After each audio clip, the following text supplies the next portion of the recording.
இஸ்ரவேல் புத்திரரை நோக்கி, நீங்கள் என் ஓய்வு நாட்களை ஆசரிக்க வேண்டும். என் ஓய்வு நாட்களை ஆசரிக்க வேண்டும். உங்களை பரிசுத்தப்படுத்துகிற கர்த்தர் நான் என்பதை நீங்கள் அறியும்படி உங்கள் தலைமுறை தோறும் எனக்கும் உங்களுக்கும் அடையாளமா இருக்கின்றார்.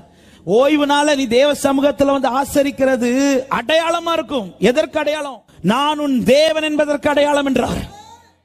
அவர் தான் என் ஆண்டவர்ங்கிறத நான் வெளிப்படுத்துறதின் ஒரு அடையாளம் என்ன தெரியுமா? ஞாயிற்றுக்கிழமை ஆனா நான் சர்ச்சில் தான் இருப்பேன். என்ன பார்க்கிறவங்களுக்கு தெரியணும் இவன் தேவனை ஆராதிக்கிறோம். எதை வச்சு சொல்றீங்க? நிறைய விஷயங்கள் இருந்தாலும் இதுல ஒரு அடையாளம் என்ன தெரியுமா? இவங்க ஞாயிற்றுக்கிழமை ஆனா சர்ச்சை விட்டுட்டு எங்கேயோ போக மாட்டாங்க. நம்ம சொந்தக்காரங்களுக்கு தெரியணும், நம்ம கூட இருக்கிறவங்களுக்கு தெரியணும். மற்ற எந்த நாளும் இவங்களை கூப்பிட்டா வருவாங்க, ஆனா ஞாயிற்றுக்கிழமை கூப்பிட்டா வரமாட்டாங்க. ஏன்னா அவங்களுக்கு ஞாயிற்றுக்கிழமை தங்கள் காரியத்தை விட பெரிய காரியம் தேவ சமூகத்தில் கூடி ஆராதிப்பது.